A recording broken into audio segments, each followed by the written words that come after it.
your application. There are a set of 5 videos. This is video 1, which gives you an overview of PARTF in this year's grant cycle. Video 2 includes items that are required for all applications that everyone needs to watch. Video 3 is if you're doing a development project, so you're requesting funds to construct new facilities or to renovate existing facilities. And video 4 is for acquisition projects. So this is when you're requesting funds for land acquisition, and that includes donated property. So even if you're not purchasing the property, you're acquiring it. So that makes it an acquisition project. Video 5 is the PARTF scoring system overview, and please take a look at that for everybody. That's the documents, the definitions that you go through the scoring system.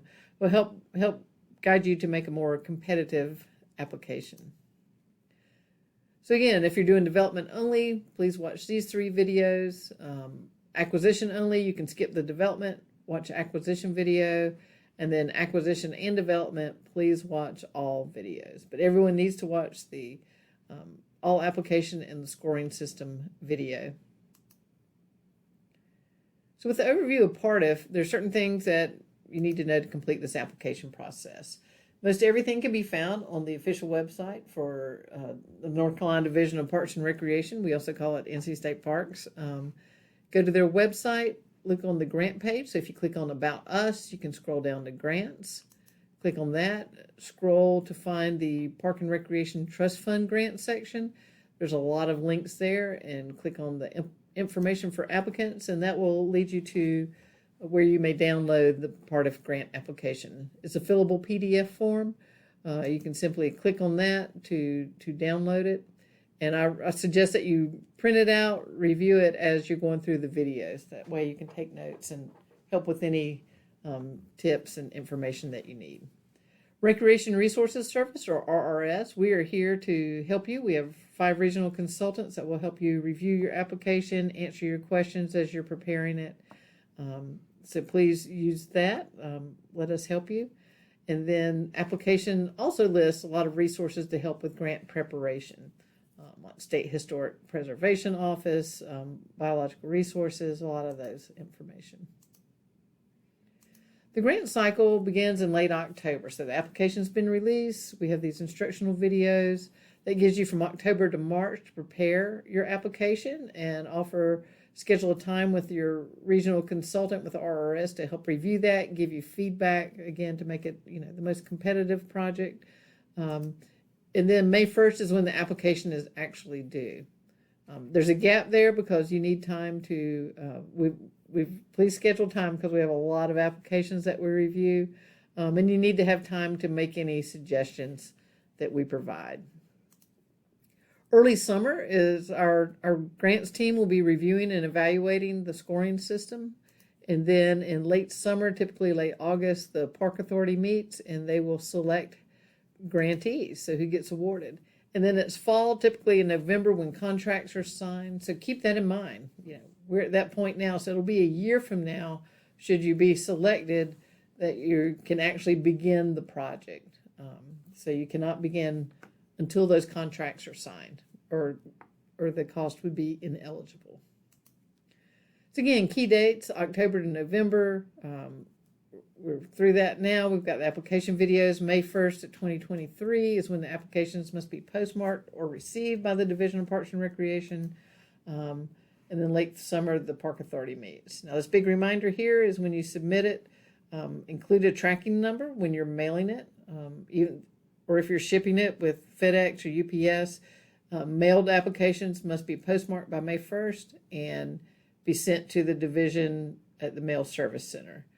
If you're hand delivering it, it must go again to the Nature Research Center in Raleigh. You cannot deliver it to our regional offices. They must go to state parks. And that must be in by 5 p.m. on May 1st. So the application checklist is very important. So make sure you take a look at that. The instructions gives you everything you need to know. It will reference all these videos are kind of set up in the same order. If you're constructing or renovating facilities, acquisition, these are the additional forms that are needed, and then scoring system if you have these items that are submitted. All applications must include this 1 through 8. Page reference numbers are provided in this document. So if when you're looking at the site plan, pages 8 through 10 provide you information on how to prepare that. We also talk about the number of copies that are required. So everybody has to have one full paper copy of all the documents and one complete digital copy.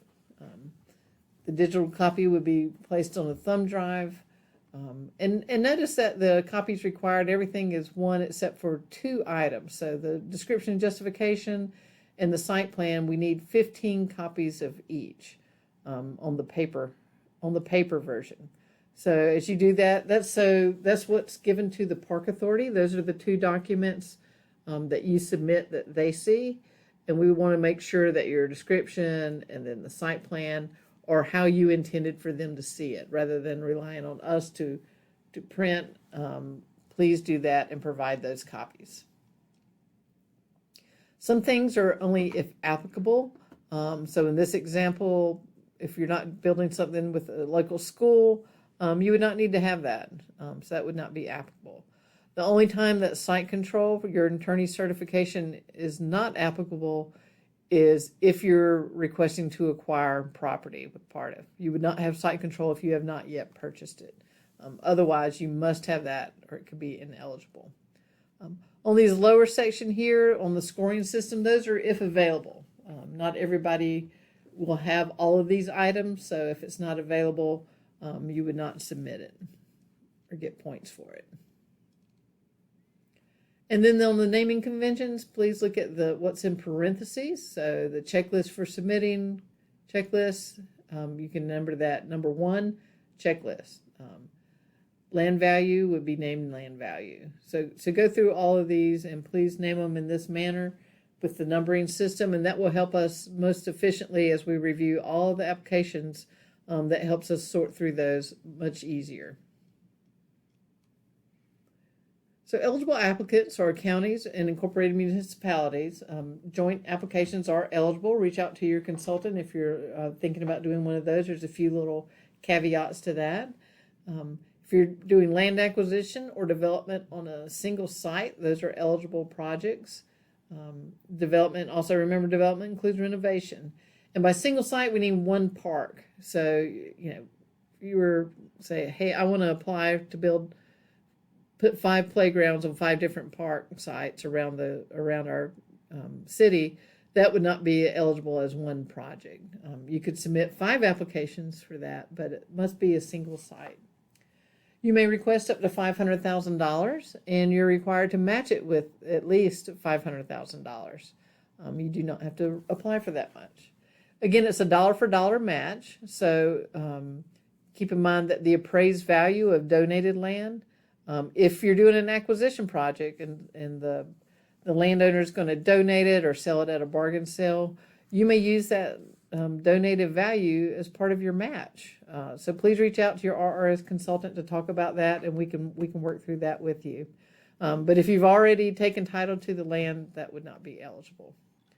Also, keep in mind that the value of in-kind services like labor, or say your engineering department's doing the grading, that cannot be used as part of the match. That would simply reduce your cost on your cost estimates, but it would not count as a match per se.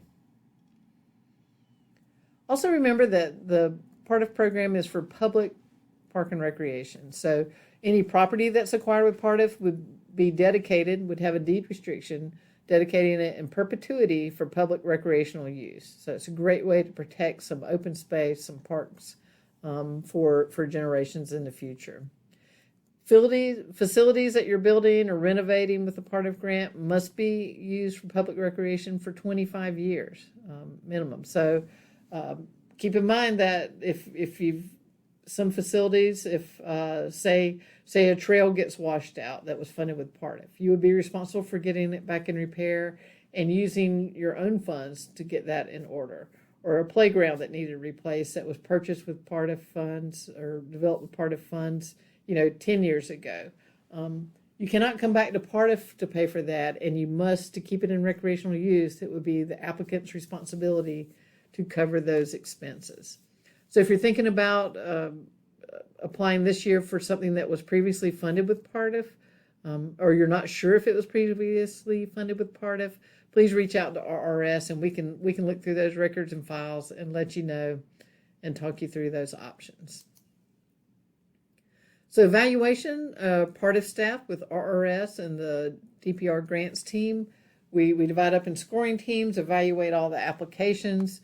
We use the scoring system and the documentation that's submitted. That's all we can use to evaluate what you submitted with your application. We'll conduct a pre-award site inspection to view the site, understand what you're applying for, what you're looking to do. And then we have a score team consensus in that evaluation. And we're consistent across all the applications. It's very important that we evaluate everyone the same. Now, the selection of the grants, that's to the Parks and Recreation Authority. We do not do that. So the Park and Recreation Authority, by law, they must look at certain factors. So they read the project description and justification. This is, your selling point, why you say this project is needed. They also look at criteria in the scoring system. So we provide a summary of that. Geographic distribution of projects across the state, the population of the applicant. So they're looking at small populated areas, highly populated areas. They also look at compliance with prior grant agreements. So what is your grant history? Presence or absence of other funding sources, the amount of funds requested, and of course, how much money is available to distribute. And when we talked about geographic distribution, the Park Authority uses the North Carolina Economic Prosperity Zones. So these are the regions that are used on geographic distribution. If you are awarded a grant, you will see the grant manual, which goes through all of your obligations for the grant, how to prepare your reimbursements. You would sign a contract, start the project. Again, this is a reimbursement grant, so you must spend money, submit your invoices, and then you may be reimbursed. So as you need funds, you may turn in your application or your reimbursement invoices and submit those to us for reimbursement. Audits and inspections will take place during the course of your contract. There's a 3-year grant period, so you have 3 years to complete it, and we'll do those annually. And then once you complete it, we hope you have a great ribbon cutting. We want to be out there, let everybody celebrate, see folks using the grant-funded project, and enjoying the park. So RRS, we have 5 service regions. So depending on what county you're in, contact us, and we'll connect you with with your regional consultant who can give you advice, review your project, and help you along the way. Thank you. This is the conclusion of our first video, the PARTF overview and grant cycle. Please take a look at the other videos and let us know if you have any questions. Thank you.